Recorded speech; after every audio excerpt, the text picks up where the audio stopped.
इस वीडियो में हम देखेंगे कि अलजबरा में हम सब्ट्रैक्शन किस तरीके से करते हैं। तो देखें, जैसे हमारे पास है 9xy माइनस 3xy। तो देखें x और y जो है वो वेरिएबल्स हैं। यहाँ पर भी हमारे पास xy है और यहाँ पे भी xy है। और ये जो xy से पहले जो नंबर लिखा हुआ है इसको हम कोफिशिएंट कहते हैं। तो यहाँ पे जो हमारे पास कोफिशिएंट है वो 9 है और यहाँ पे जो xy है इसका कोफिशिएंट जो है वो 3 है। और बीच में जो हमारे पास माइनस का साइन है और यहाँ पे हमारे पास सब्ट्रैक्शन हो रही है। तो जो है वो हम क्या करेंगे, हम सिंपली कोफिशेंट्स को सब्ट्रैक्ट कर देंगे। तो 9 माइनस 3 क्या हो जाता है, 6 हो जाएगा। और ये एक्स वाई जो है वो ऐसे ही इसके साथ हम लिखेंगे। तो इस तरीके से हम सब्ट्रैक्शन करते हैं अलजबरा के अंदर। अब एक और एग्जाम्पल हम देखते हैं। जैसे हमारे पास है 12yz माइनस 8yz। तो देखिए यहाँ पे जो है हमारे पास वेरिएबल जो है वो yz है और इसका कोफिशिएंट 12 है। और यहाँ पे भी yz है, इसका कोफिशिएंट जो है वो 8 है।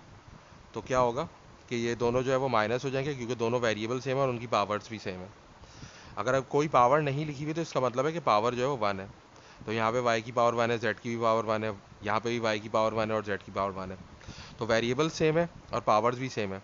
तो जो कोफिशेंट्स हैं यानी कि वो नंबर जो वेरिएबल से पहले लिखे हुए हैं वो सब्ट्रैक्ट हो जाएंगे। तो 12 माइनस 8 क्या हो जाएगा, 4yz।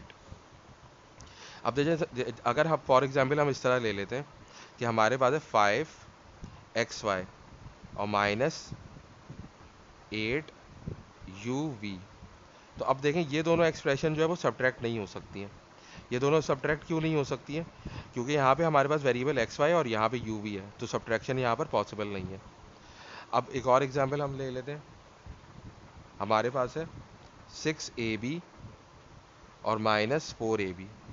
तो यहाँ पे देखें हमारे पास क्या हो रहा है कि जो है वो वेरिएबल सेम है, ए बी है यहाँ पर भी और यहाँ पर भी ए बी है। और इस ए बी का कोफिशिएंट जो है वो 6 है और इस ए बी का कोफिशिएंट जो है वो 4 है। तो 6 माइनस 4 क्या हो जाएगा, 2 हो जाएगा। तो हमारे पास आंसर आएगा 2ab। एक और एग्जाम्पल हम देखते हैं। जैसे हमारे पास 8cd है और माइनस 5cd है। तो यहाँ पे वेरिएबल क्या है, हमारे पास cd है और यहाँ पे भी वेरिएबल cd है। इस cd का कोफिशिएंट जो है वो 8 है और इस cd का कोफिशिएंट जो है वो 5 है। तो ये दोनों कोफिशिएंट जो है वो सब्ट्रैक्ट हो जाएंगे। तो 8 माइनस 5 क्या हो जाएगा, 3 हो जाएगा। तो हमारे पास आंसर आएगा 3cd। तो इस तरीके से हम सब्ट्रैक्शन परफॉर्म करते हैं अलजबरा में।